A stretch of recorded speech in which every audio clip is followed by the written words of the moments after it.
ao programa Fernanda Almeida. Estamos todos reunidos aqui, todas as quintas-feiras, eu e Hiroshi Anderson. Bem-vindo, Hiro. E aí, Fer, tudo bem? Então, mais um dia aí. Quinta passada eu não tava, mas hoje eu tô aqui de novo. É isso aí, vamos lá. Todas as quintas-feiras, gente, eu espero vocês aqui na TV BMC Channel. Se inscreva aí no meu canal no YouTube, programa Fernanda Almeida. Venha aí compartilhar a nossa live, o nosso programa. Tenho certeza que vai somar na vida das pessoas. Venha ser mais uma corrente do bem, que é o que eu acredito, né, Hiro? Ah, sem dúvida, né? É muito importante nesse mundo que tá com essas mensagens não muito boas, né? O quanto mais a gente aumentar esse exército do bem aí, mais forte a gente fica e a gente transmite mais amor para as pessoas. É isso aí, gente. Juntos seremos mais fortes. Quero agradecer aqui os nossos patrocinadores. Grote Lima Imóveis. Está pronta para ajudar a realizar seus sonhos. Entre no site grotelimaimóveis.com.br. Se você quiser vender ou alugar o seu imóvel, a Grote Lima Imóveis pode trabalhar a venda do seu imóvel. Onde fica a Grote Lima, ô Hiro? É isso aí, a gente tem a Grote Lima Imóveis em Taubaté e São José dos Campos. Aqui em São José fica lá no Jardim Bosque dos Eucaliptos, Bosque dos Eucaliptos. E em Taubaté, Jardim Colinas, tá? Então o telefone da matriz, que é aqui em São José, é 3206-6000. E lá em Taubaté, 3632-4266. Entre no site da Grote Lima Imóveis, gente. É www.grotelimaimóveis.com.br. Tenho certeza que você vai encontrar o imóvel dos seus sonhos. E também vamos agradecer a Invicto, né, gente? Você aí que está sedentário em casa, está há muito tempo sem treinar. A Invicto, tenho certeza que tem um treinamento especial para você. Não só para você, como também para o seu filho, para sua vozinha que às vezes está com dor na coluna. Ela tem yoga, né, Hiro? Tem Pilates. Pilates. O que mais que tem lá na Invicto? A gente tem lá Pilates, tem Muay Thai só para mulheres. Olha que bacana. E o Cross Training, né, que é uma atividade física aí um pouco diferente do que as pessoas conhecem, né? Não é tão monótono quanto uma musculação e nem tão competitivo e intenso quanto um crossfit de fato. Então, é um ambiente muito acolhedor.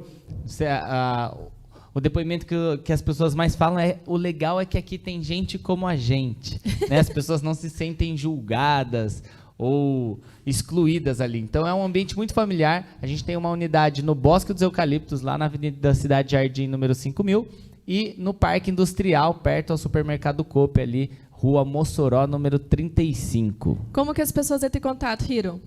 No telefone 12 98268 7007. Manda uma mensagem lá, fala que você viu aqui, que você tem uma mega condição lá te esperando. Opa, vamos ganhar desconto. Se você quiser acessar eles nas redes sociais, e segue eles aí, @InvictoPark, @InvictoPark e @InvictoBosque. Isso aí. É isso aí, galera. 1% melhor a cada dia, Invictus. E agora a gente vai falar pelo nosso tema de hoje, né, Hiro? Qual vai ser o nosso tema? Um tema muito importante, que é um assunto que ficou muito em alta após a pandemia, principalmente, né? Que é sobre ansiedade e depressão, com o nosso querido Tiago Lousas, um psicanalista sensacional aqui em São José dos Campos. Hoje o nosso entrevistado é o Tiago Lousas, gente. Ele é um empresário e psicanalista clínico. Seja muito bem-vindo, Tiago. Um prazer te receber aqui no programa mais uma vez. Obrigado, Hiro. Obrigado, Fernanda. Estão me ouvindo bem? Tá legal o áudio? Show de bola. Tá, joia. Muito bom. Valeu, obrigado. Vamos lá. Então, gente, hoje a gente vai falar um pouquinho sobre a depressão, né, e ansiedade. Gostaria que o produtor colocasse um link. Eu fiz uma pesquisa antes da gente começar a nossa matéria. Gostaria que o Hiro lesse para nós, por favor. Vamos lá. Por que o Brasil tem a população mais ansiosa do mundo? No país com a maior prevalência de ansiedade no mundo, segundo a Organização Mundial da Saúde, quem tem transtorno mental ainda é alvo de preconceito. O próximo. Olha só, gente, que interessante, né? O Brasil é o primeiro país mais ansioso do mundo. Isso é alarmante, né? Acho que está mais que na hora da gente poder acordar aí e cuidar aí dos nossos sentimentos. Porque o que acontece, Hiro? Às vezes a pessoa está tão ansiosa e não se dá conta, né? Pensa, isso é só uma coisa da minha cabeça e vai deixando passar. Isso vai se agravando ao decorrer do dia, ao decorrer das coisas que vão acumulando na sua vida. Então, é uma coisa que realmente precisa dar mais atenção aí nos seus sentimentos. É o que nós vamos falar daqui a pouco. Exatamente. Ó. É um problema médico grave e altamente prevalente na população em geral. De acordo com o estudo epidemiológico, a prevalência de depressão ao longo da vida no Brasil está em torno de 15,5%. Segundo a OMS, a prevalência de depressão na rede de atenção primária de saúde é de 10,4% isoladamente ou associada a um transtorno físico. Então, de acordo com a Organização Mundial da Saúde, a depressão situa-se em quarto lugar entre as principais causas de ônus, respondendo a 4,4%, acarretado por todas as outras doenças durante a vida. E ocupa o primeiro lugar quando considerado o tempo vivido de incapacitação ao longo da vida, sendo 11,9%. A época comum do aparecimento é o final da terceira década da vida, mas podemos começar em qualquer idade. Terceira década, 30 anos, ao fim, né? Próximo dos 40 anos já. E aí, Tiago, o que a psicanálise fala aí da ansiedade? Eu tô contente que eu já passei da terceira década, então eu tô Eu já fiquei preocupado aqui. Eu tô no início da terceira década, já tô ficando preocupado aqui. Ih, Hiro, tá no pezinho lá, hein? Ainda bem que você tá estudando. É, graças a Deus. Psicanálise é tudo na nossa vida, né? Thank you, God. É uma coisa muito interessante isso aí, né? O fato da ansiedade, e eu até queria trazer uma coisa aqui, deixa eu fazer um preâmbulo antes de entrar nessa questão. Uhum. Por que talvez, se você tem um pet aí, um gato, um cachorro, por que se a gente falasse para eles, tá com a gente aqui na quinta-feira, né, 3 horas da tarde, eles não conseguiriam estar aqui? Porque eles não têm uma capacidade que a gente tem, que é de estar sobre o tempo. A gente consegue estar aqui porque eu consigo dimensionar o tempo. O tempo, na verdade, é uma forma da gente dimensionar a matéria. E muito daquilo que a gente percebe é que as pessoas que têm ansiedade, lógico que a ansiedade no nível patológico, né, e não no nível, vamos dizer, ok, aceitável, são aquelas que estão justamente apegadas a nível material. São aquelas que estão justamente apegadas a uma não percepção da transcendência, vamos dizer assim, né? Se a gente puder utilizar esse termo. Mas você está falando de alguma coisa espiritual aqui? Não estamos falando de alguma espiritual. A gente está falando de alguma coisa que a gente é a razão da conta de pegar, né? Por exemplo, os animais não conseguem estar aqui, a gente consegue estar aqui, porque a gente está sobre esse período do tempo. Então, muito daquilo que traz ansiedade é porque há um apego, e eu digo matéria, não matéria assim, não só de coisas de bens, meu celular, mas do mundo dos afetos, da posse, sabe?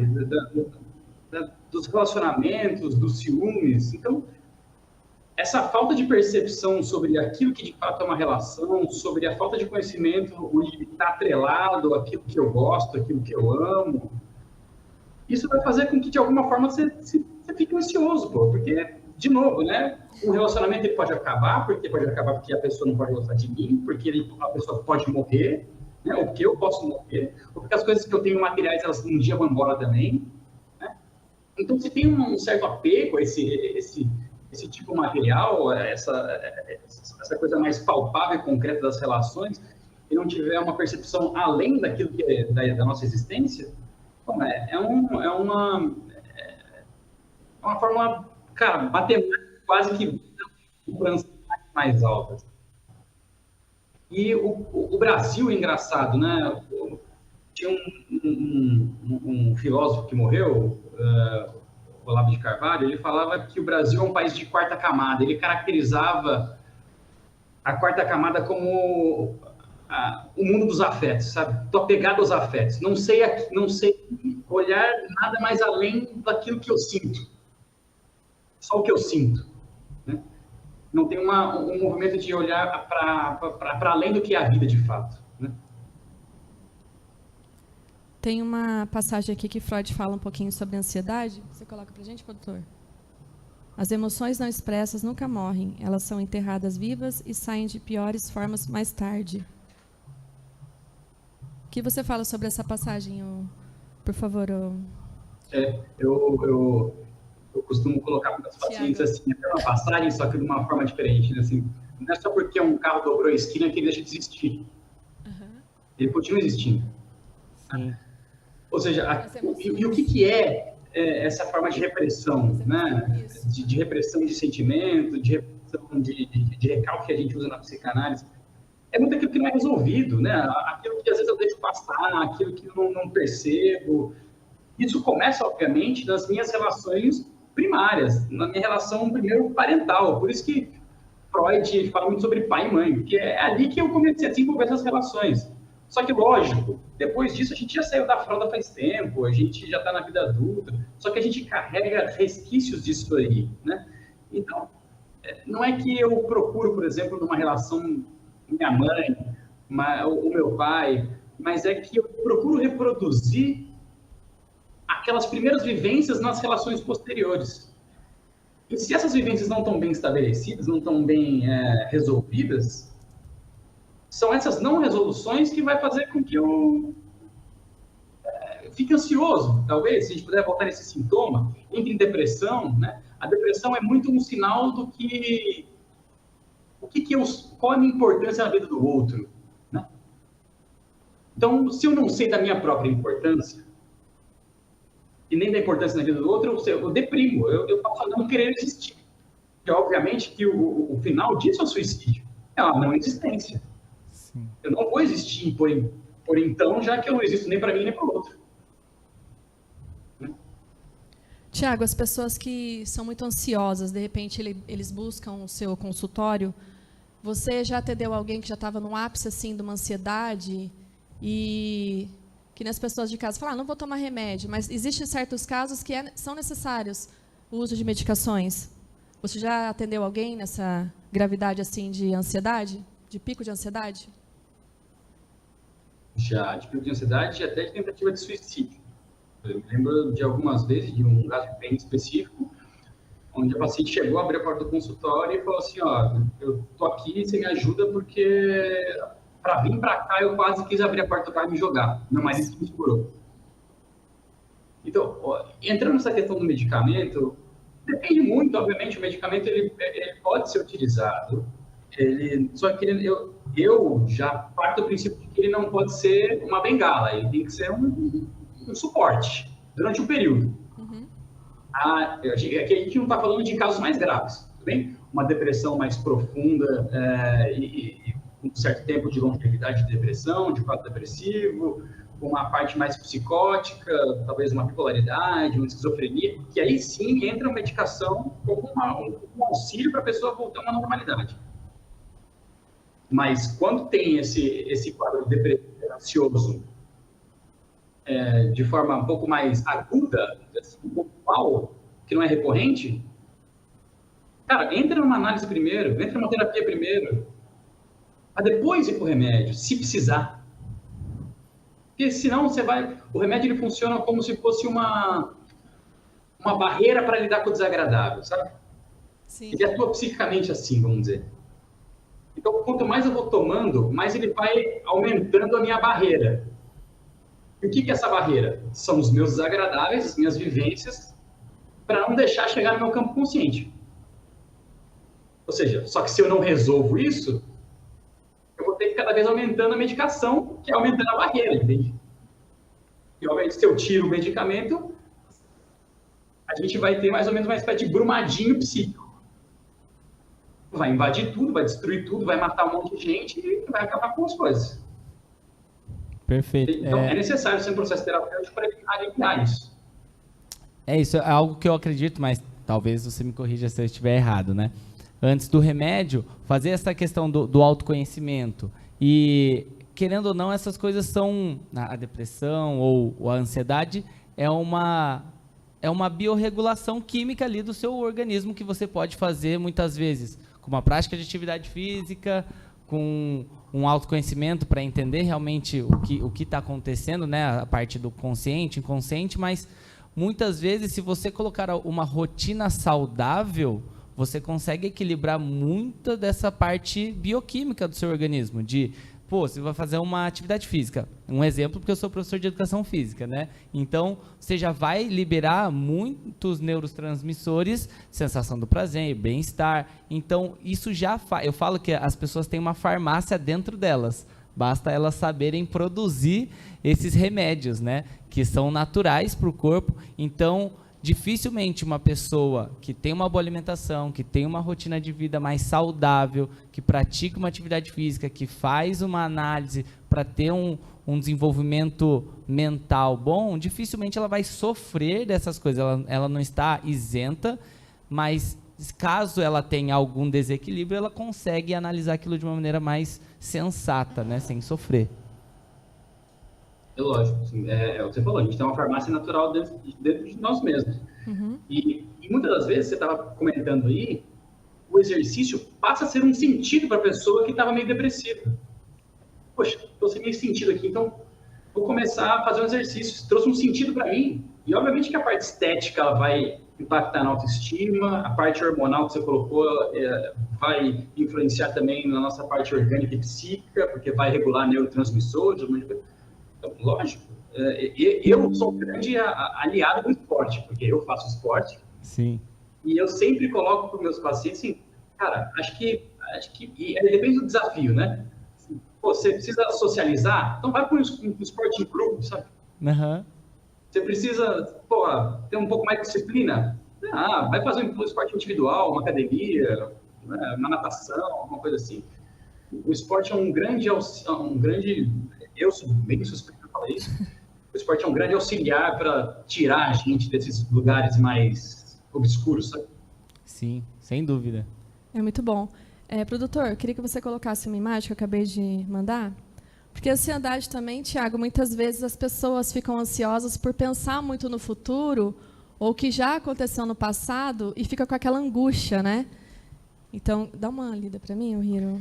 O que é ansiedade, né? Vamos falar para o pessoal lá de casa, estão pensando, nossa, o que é ansiedade de fato, né? Ansiedade é o transtorno o transtorno de ansiedade é a elevação dos níveis de ansiedade comum que todos sentimos frente a uma situação. Criar expectativas e direcionar o pensamento mais para o futuro do que para o presente gera angústia, receios e medo do que esse possível cenário inexistente possa gerar. Espera aí que o zóio aqui tá difícil. Esses sentimentos, por sua vez... Boa, agora ficou bom. Esses sentimentos, por sua vez, se expressam de forma ampla, constante e acabam impedindo a realização de tarefas cotidianas, enclausurando o indivíduo em uma bolha. Ainda, as reações físicas e mentais são inúmeras e trazem consigo diversos problemas para o corpo e mente, interferindo o convívio em sociedade de forma patológica. Então, gente, se você, como o Tiago falou, né? Se você está passando por algum problema, está ansioso, primeiramente busca, né, ajuda com a terapia, porque às vezes aquele monstro que está na tua cabeça nem é tudo aquilo. Quando você começa a conversar com alguém, você começa a entender melhor o outro, da maneira que ele pensa. E às vezes esse monstrinho aí que está na sua cabeça não é tão grande quanto você imagina. Acho que como o próprio Tiago falou, a questão do autoconhecimento, né? Você saber quem é você sem necessidade da aceitação do outro. Então, se o outro não me aceita, mas eu me aceito, me reconheço, a gente consegue fazer esse controle de uma maneira melhor, né? Controlar todas essas emoções. Aí, a partir do momento que eu não me reconheço, você também não me aceita, é onde dá esse pico de ansiedade. Eu acho que hoje no mundo de hiperestimulação também, né? Sobre ter tudo ou ter o quanto antes, eu estou atrasado, por eu ter 30 anos, meu Deus, eu não tenho isso, não tenho aquilo, e o outro está com 25, já tem milhões na internet, já tem a BMW, eu ainda não tenho. Isso começa a gerar uma angústia, né, a crise dos 30 anos, de realmente pensar que a gente está sempre atrasado, que a gente não tem conquistado as coisas, mas cada um tem o seu tempo, né? E acho que isso faz com que a gente aprenda a viver um pouquinho mais o momento e não o futuro só.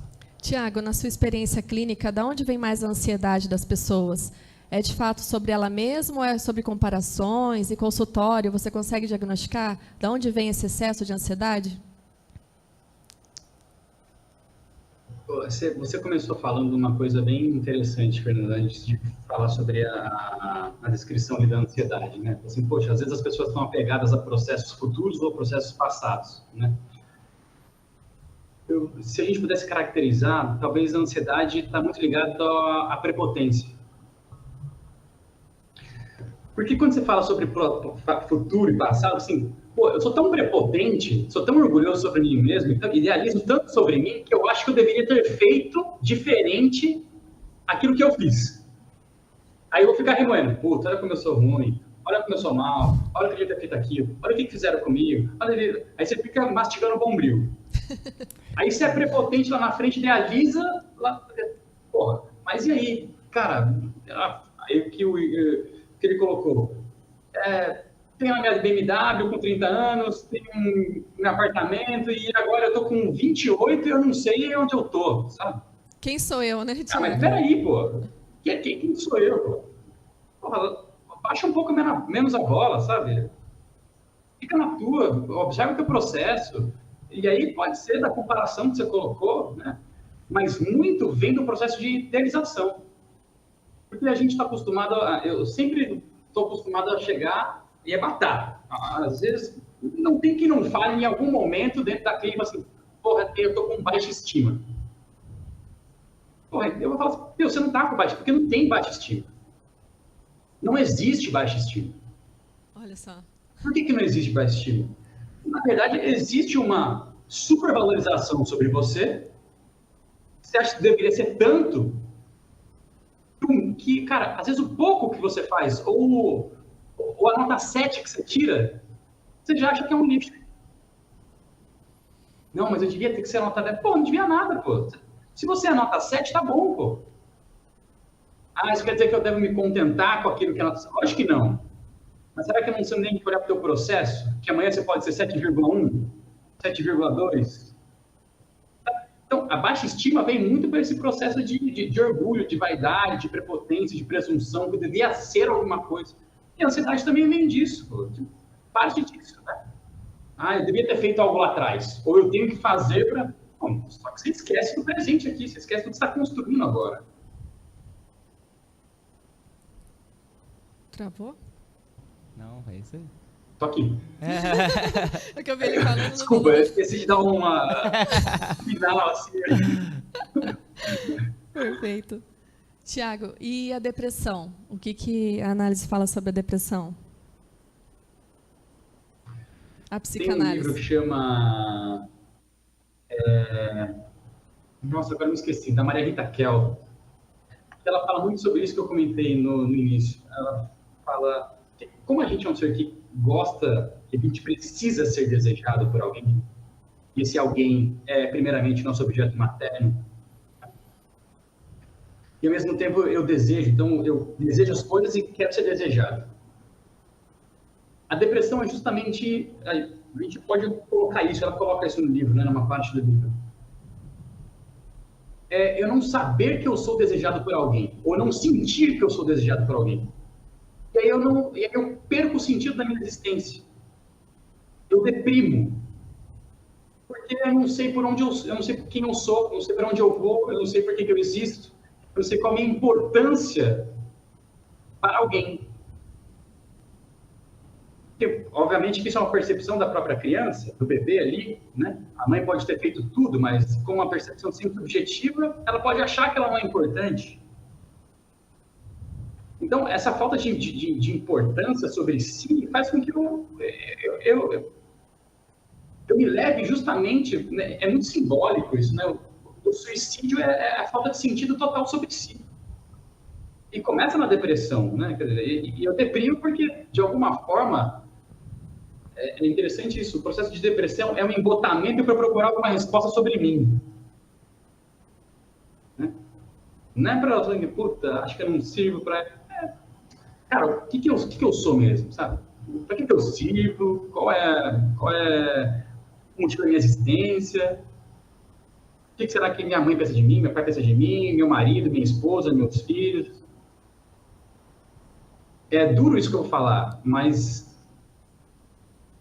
a pessoa que está em depressão, ela padece de um narcisismo imenso. Porque ela quer ser vista. E muitas das pessoas que elas estão dentro do processo de doença, elas ficam doentes e elas permanecem doentes porque ali elas têm algum cuidado. Seja um cuidado médico, um cuidado familiar, né? Alguém que vai no supermercado para ela, alguém que...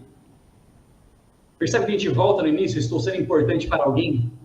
Que alguém está fazendo alguma coisa para mim? Nem que seja ir lá, uma vez por dia, dar sopa na minha boca.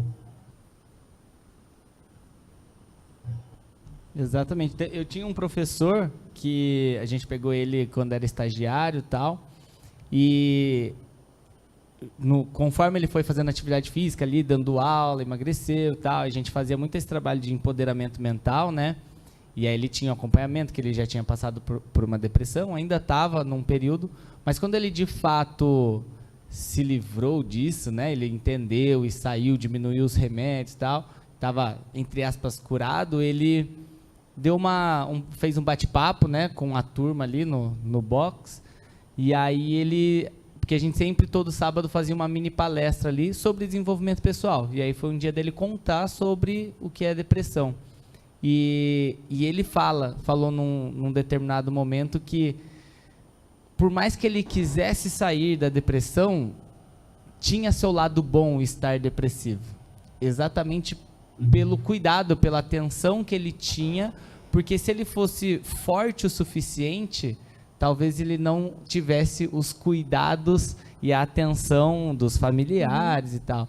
E isso foi assim um baque para a galera ouvir, né? Falar, como assim a depressão tem seu lado bom, né? O que ele ganha com o lado depressivo ali. Então sempre, aí a gente foi conversar e tal, e sempre tem um ganho secundário que te faz ficar ali por algum motivo, né? Então, a hora que você falou isso, eu lembrei exatamente disso, porque as pessoas têm a necessidade de ser amado, aceito ou reconhecido de alguma forma. Quer atenção. Quer atenção, e quanto mais empoderado, mais forte você se considera, entre aspas, menos atenção você vai ter de, ai, mas tá tudo bem, você quer minha ajuda, e aí você não é visto mais como um coitadinho, né? E a pessoa acaba se sentindo sozinha se ela de fato não tem aquilo verdadeiramente consolidado dentro dela, né? Tem uma participação não aqui, existe doença, né? Existe doente. Exatamente. Tem uma participação aqui, Lucas Lousas. Obrigada, viu, pela sua questão aqui. Ele colocou aqui o tempo e o cão. Maria Rita Kel. Tiago, podemos concluir que a depressão está sempre ligada a uma perda ou luto? Pode. Uma perda do próprio narcisismo.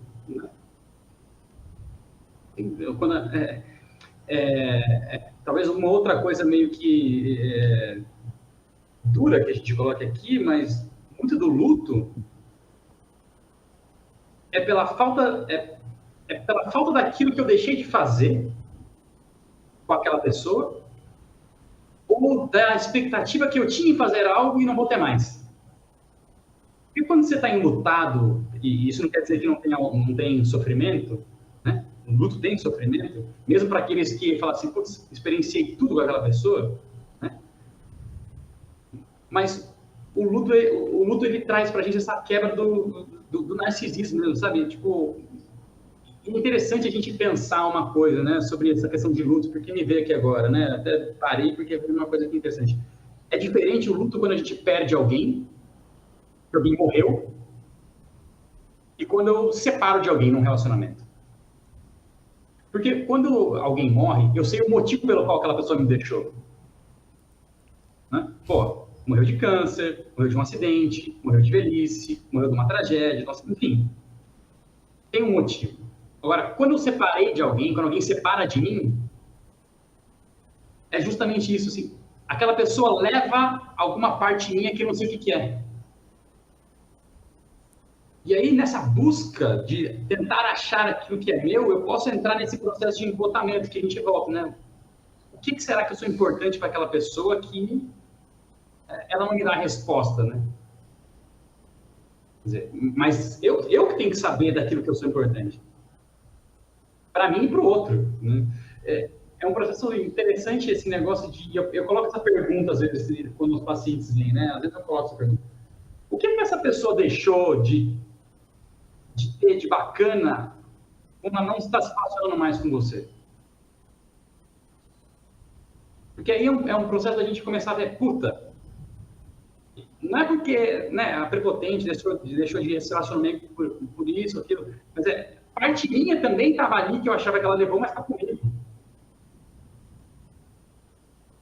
Então, essa questão qual é o principal fundamento da depressão? A gente pode voltar à perda do narcisismo, à perda da própria importância que eu me coloco na vida do outro. Tiago, a ansiedade, ela tem cura? Tem, lógico que tem. Agora, assim, tem alguém que não é ansioso? Acho que todo mundo é ansioso.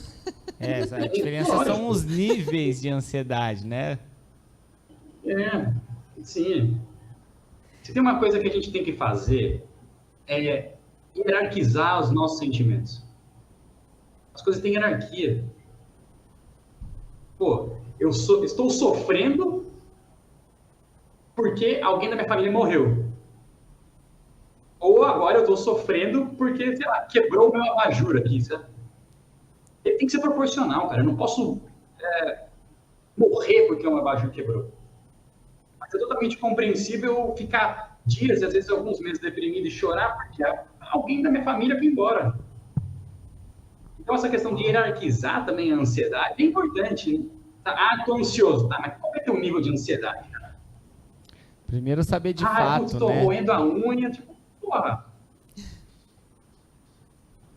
Exato, porque hoje qualquer coisinha, tô ansioso, né?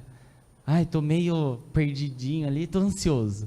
Ai, quero alguma coisa, tô ansioso. E aí a pessoa, ela inconscientemente, ela faz aquilo aumentar para fazer jus à ansiedade que ela quer ali no momento, né? Exato, boa.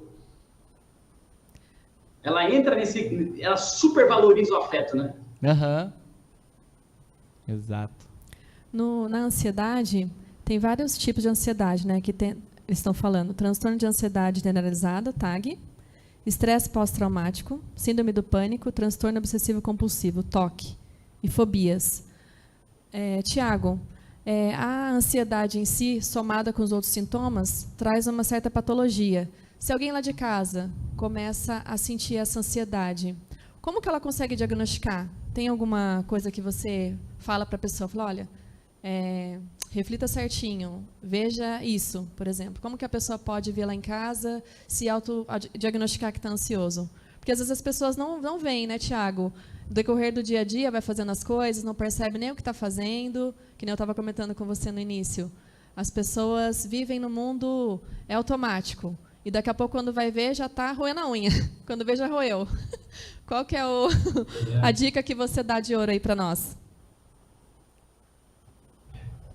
Alguns sinais fisiológicos, físicos mesmo.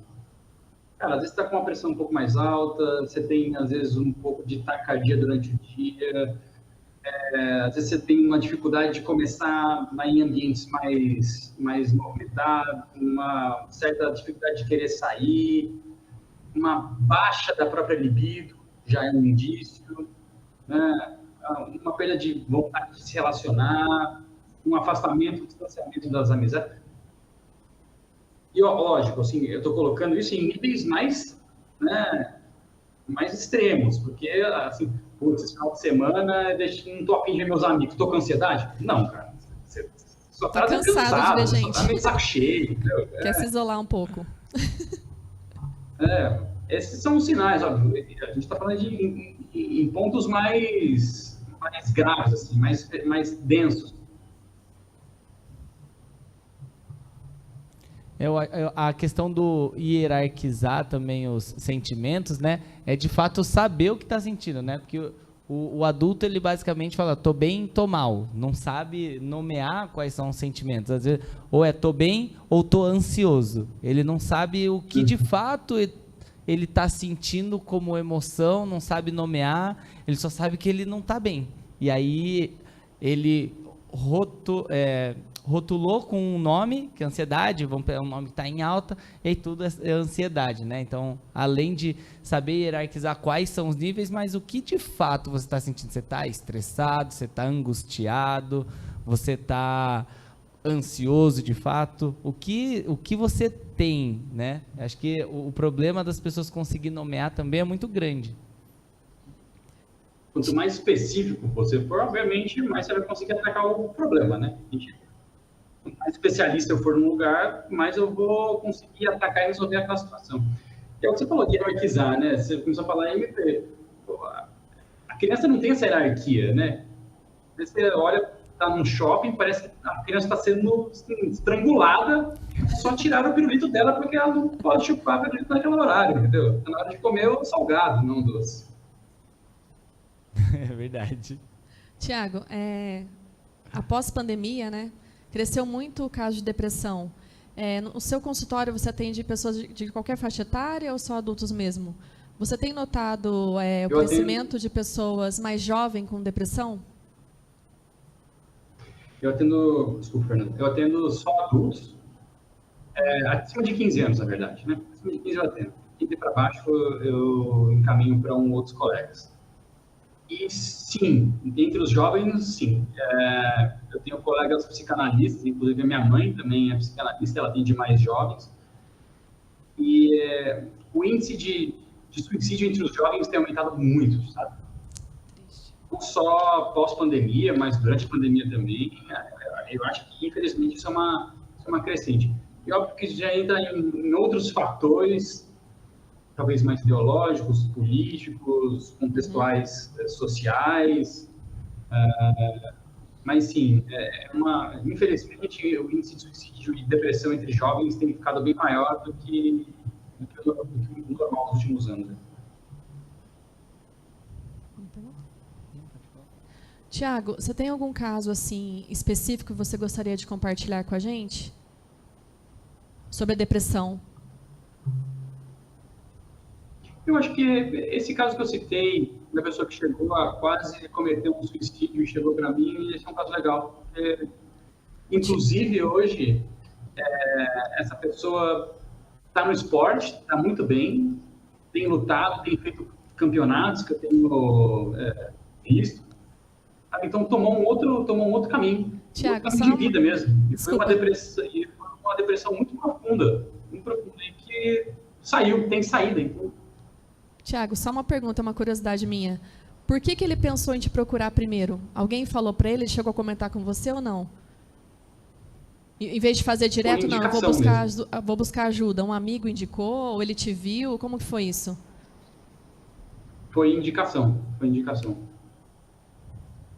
Então, vai nesse cara aí que tá. Talvez esse cara aí te dê alguma ajuda. Porque não é o mérito não é meu, né? Assim, o mérito é sempre do próprio paciente. Assim. Você pode fazer qualquer tipo de coisa, se a pessoa não estiver disposta, não vai. Então, todo o processo é muito particular. Eu coloco que terapeuta, psicanalista, analista, é só um instrumento ali. Quem vai conseguir usufruir desse instrumento é o próprio paciente, é a própria pessoa. Isso aí.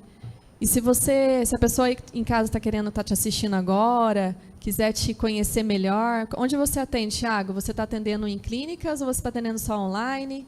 Como que está sendo os seus atendimentos? Eu atendo só online, Fernando. Aí pode me procurar pelo Instagram, @thiago.lousas. E agora, daqui 2 semanas, eu vou fazer um lançamento de um grupo de terapia. Então, vai ter um grupo de terapia para 10 pessoas. Eu já me inscrevi lá, hein, Thiago? Mesmo É verdade, você está lá. Onde a gente vai pegar um ponto bem particular daquela pessoa e a gente vai tratar aquilo, né? Bem específico. A turma é bem reduzida para justamente conseguir dar atenção para aquele ponto que a pessoa traz. E aí isso pode ser na esfera do âmbito do eu particular, das relações, ou até da parte profissional. Então a gente vai abranger, eu vou abranger essas 3 esferas. Muito importante, porque a pessoa que tem ansiedade, tem depressão, isso envolve a vida dela em toda, né, Tiago? Não só a vida emocional, que ela não queira sair, mas também o lado profissional, o lado familiar. Isso é uma coisa que trava a pessoa de uma maneira que ela deixe realmente de viver. Então, é muito importante você ir de casa, se você sente aí algumas das coisas que o Tiago falou, ansiedade, palpitações, às vezes você perde o sono também, né, Tiago? Tem também essa característica de perder o sono, não conseguir comer direito, não estar no meio de pessoas. Sinta realmente o que você está sentindo aí no seu coração, busque ajuda, você não está sozinho, não se sinta aí um Superman, uma Mulher Maravilha, que você, eu dou conta de tudo, porque tem uma hora que isso vai pegar. Isso vai pegar, não tem para onde você correr. Quando você estiver sozinho, vai vir aquela dor e de repente você vai olhar, não vai encontrar ninguém. Mas sempre tem algo que você pode, sim, recuperar. Que é te conhecer realmente, de fato, como você é. A psicanálise ela veio para salvar vidas, né? Eu estou estudando, estou amando de paixão. Não vejo a hora de começar a atender, Tiago. Que delícia que é essa matéria, né? Nossa, muito bom. As pessoas, né? Quando você começa a conversar, você começa a entender melhor como a pessoa é. Tanto as pessoas ao seu redor, quanto as pessoas que você acabam conhecendo, você tem uma outra visão. Então, o autoconhecimento é fundamental nos dias de hoje. O Hiro também faz, né, Hiro?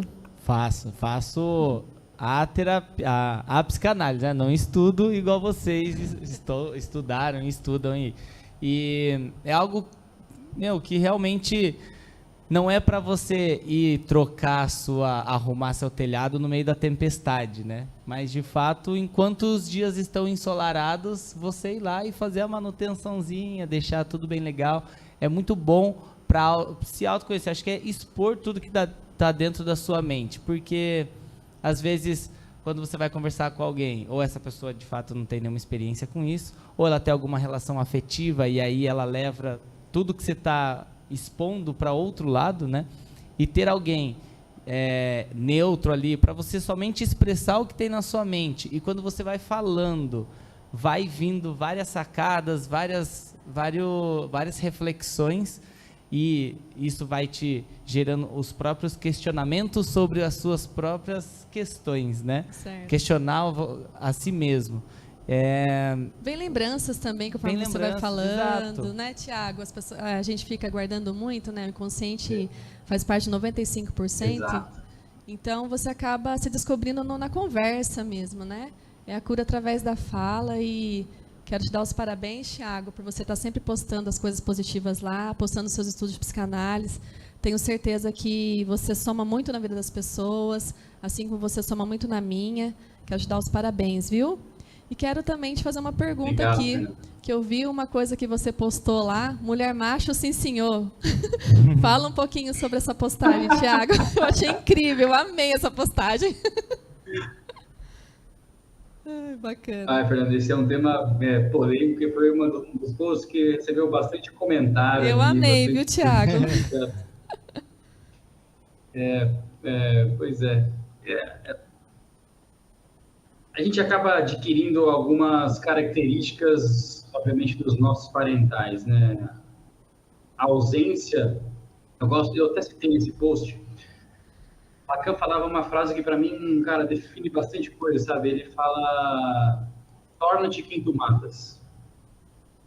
Aquele que eu tive ausência, ou aquele que eu acho que eu tive ausência, aquele que eu tenho mais mágoas, aquele que eu tenho mais ressentimentos, é aquele que eu me tornar. Olha só. Por um processo justamente narcísico, tipo assim, eu vou ser igual para ver se, sendo igual, essa pessoa me vê. É maluco isso, né? Porque assim, eu deveria rejeitar aquela pessoa que me rejeita, vamos dizer, né? Entre aspas. Mas não, eu me torno igual justamente para ela me notar. E quando a gente fala de mulher macho senhor, é justamente essa, talvez, falta de função paterna. Não que o pai não seja presente, mas algum ressentimento em relação a essa figura que faz com que a gente se torne igual a ele para que a gente seja visto por ele. E essa relação ela é muito conflitiva, porque entra naquela expressão, né? Deus me livre, mas quem me dera, sabe? Eu não quero ser igual, mas gostaria muito de ser amado por essa pessoa. E aí, quando o Hiro traz uma coisa que ele colocou assim, pô, não é só no problema que a gente tem que procurar uma terapia. Até porque o ser humano, nós somos seres que a gente se questiona o tempo inteiro. A gente tem um ponto de interrogação toda hora na nossa cabeça. Sim. Não, o meu gato que está aqui, alguém tem pet, ele não vai chegar no final do dia e falar assim, será que eu fui um bom gato ou não? Só que a gente se questiona, né? Tipo, óbvio, tem coisas que a gente não se questiona mais. Eu gosto de café sem açúcar, então, para mim, tudo bem. Eu não vou mais perguntar para mim mesmo. Mas isso é um exemplo básico, pequeno, mas ao longo do dia a gente vai se questionando, né? Será que eu faço isso, faço aquilo? E são dúvidas, se a gente for parar para pensar, são dúvidas de cunho de virtude, né? Será que eu vou bem ou será que eu vou mal? Será que eu faço certo, será que eu faço errado? Será que eu vou aqui ou vou ali? Né? Então, a terapia não é só eu entrar para falar sobre problemas. Não, é para eu trazer as minhas dúvidas, seja ela qual for, e eu vou me elucidando. Porque ele falou, cara, conforme eu vou me ouvindo, eu vou... Cara, é verdade. Né? É isso e aquilo. Lacan também trazia uma analogia muito interessante em relação ao analista. Ele falava que o analista ele é um quadro em branco. Porque quem vai pintando a tela é o próprio paciente. Ele fala assim, pô, não gostei dessa pintura aí, cara. Né? Vou mudar aqui, sei lá, botar um sol, botar uma nuvem aqui, colocar mais gente aqui embaixo. Então, é justamente isso, para a gente ver e ir costurando as coisas que a gente tem de questionamento ao longo do dia, do processo vital. Perfeito. Produtor, tem uma frase aqui que o Freud fala, que eu acho incrível. Lê aí, Hiro. Antes de diagnosticar a si mesmo com depressão ou baixa autoestima, primeiro tenha certeza de que você não está, de fato, cercado por idiotas. Freud. O que você acha dessa frase, Tiago? Fala um pouquinho sobre essa frase. Eu não tenho certeza se ele falou isso aí não, mas olha, eu concordo. Eu também concordo, viu? Talvez quem são os idiotas, né? Não sei quem são esses idiotas pelos quais a gente está cercado. E aí vai uma reflexão, né? Por que a gente se conecta com esses idiotas? Porque parte minha se conecta sempre com os outros, né? As nossas amizades são bons indícios de onde a gente está caminhando. Tem muitos pacientes, né, Tiago, que quer ficar perto das pessoas para poder estar ajudando de alguma forma. O que a psicanálise fala sobre isso? Porque ela não se olha, mas ela quer ajudar a todo mundo. No ramo psicanalítico, uma pessoa que não se olha, só ajuda as pessoas.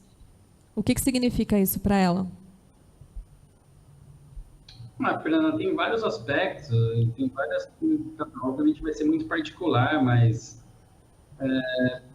talvez porque a gente se questionar, porque trazendo um caso clássico assim, né, meio que até descritivo, por que a pessoa não se ajuda, e a gente pode falar daquilo que o Hiro trouxe, daquele professor dele. Talvez queira ser vista, reconhecida, talvez queira ser pertencente, não se sentir pertencente em algum lugar e querer ser em outro. É mais fácil olhar o próximo. De boazinha. É mais fácil olhar o próximo do que a si mesmo, Tiago? Com certeza, obviamente. Muito mais. É bem mais gostoso eu apontar que o outro tem B.O. e não eu. É bem mais fácil, né, Tiago? Se olhar dói. Nossa, é uma delícia, porque... É verdade. Eu tenho duas perguntinhas para você. Um sobre propósito, né? O que te faz levantar todos os dias, assim? Como que... A gente sabe que você tem uma missão muito bonita, né? Mas como você vê, assim, o fato de você levantar todos os dias para fazer algo? Como que você fala sobre seu propósito? Cara, se eu falar para você que eu tenho uma ideia, mas eu não tenho definido ainda do que é, assim, do que eu vim fazer aqui, sabe? Aham. Mas eu gosto muito do que o Viktor Frankl traz. Ele foi um psicanalista também, participou do Holocausto, né? E, cara, ele fala 3 coisas que para mim fazem muito sentido e eu sempre tento balizar isso, sabe? Que ele fala assim, a vida tem... o homem precisa de 3 coisas. Ele precisa amar alguém, servir a um ideal e aceitar o sofrimento inevitável da vida. Então, quando eu estou meio para baixo, assim, eu tento pensar onde é que eu estou faltando nisso, sabe? Só que, engraçado, a maioria das vezes é a gente não aceitar o sofrimento inevitável que a vida coloca. Porque amar alguém, não que seja fácil, talvez seja uma das tarefas também bem difíceis, mas, cara, tá aqui, tô com meu relacionamento, né? Servir a um ideal, poxa, talvez o trabalho que eu tenha é o meu ideal, hoje eu não me vejo fazendo outra coisa. Mas eu sempre tento trazer esses 3 pontos para eu pensar, né? Pô, o que talvez desse aspecto esteja faltando ou preciso ajustar? Tiago, tem mais uma pergunta aqui, do Lucas Lousas. Uma última pergunta. Como diferenciar um comportamento depressivo de um temperamento melancólico? Olha, essa é uma boa pergunta. Eu acho que acho não, né? O depressivo, ele tem uma característica mais patológica, obviamente. O melancólico, ele é um traço da personalidade. Ele não é depressivo, mas o melancólico, ele tende a ter mais profundidade em suas emoções, tende a buscar um pouco mais o processo reflexivo, ele é mais introspectivo, né? E a gente não pode confundir esse processo mais introspectivo do melancólico, mais sentimental, por exemplo, com o processo depressivo. O melancólico, ele tem isso, mas ao mesmo tempo ele tem uma energia vital para fazer as coisas. O depressivo, ele não tem processo energético vital, né? O melancólico, ele é mais embotado. O depressivo, ele é embotado patologicamente a ponto de nem conseguir, às vezes, levantar da cama e fazer o exercício. São características de personalidade, né? A depressão, ela é um processo patológico e que vai atingir o melancólico, o colérico, o sanguíneo, o fleumático. Perfeito. Mais algum, Fer? Que tá atrasando ali, eu tô pensando que ele vai falar alguma coisa. Ô, Tiago, se você pudesse deixar uma mensagem para as pessoas, qual seria ela?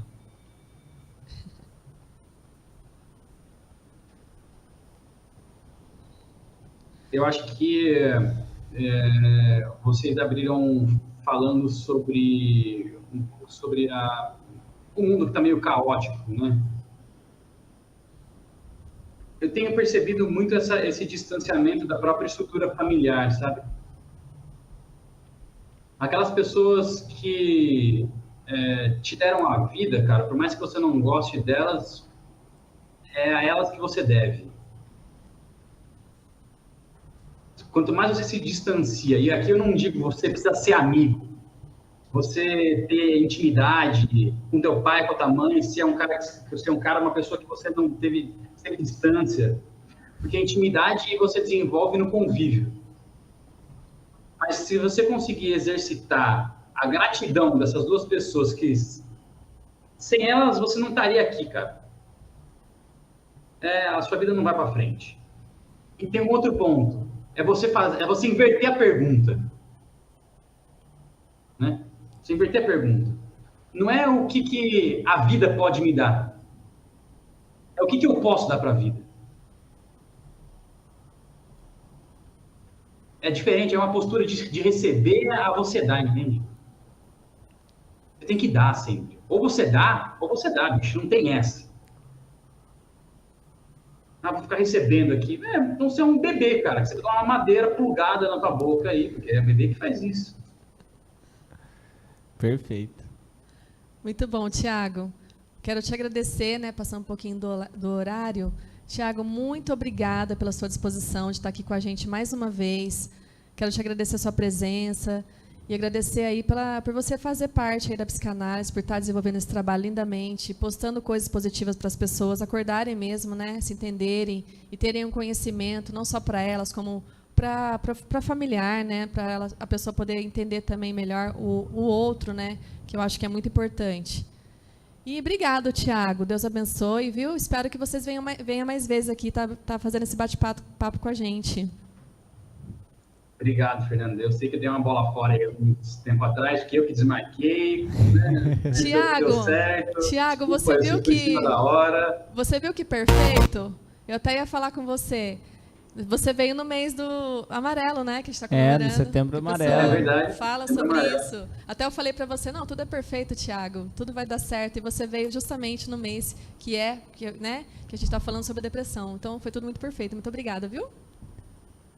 Eu que agradeço. Obrigado, Hiro. Obrigado, Fernando. Obrigado, Thiago. E é isso. Quem quiser procurar lá, se conectar mais com o Thiago Lousas, vai lá no Instagram, @thiago.lousas. Isso? Isso aí, @thiago.lousas.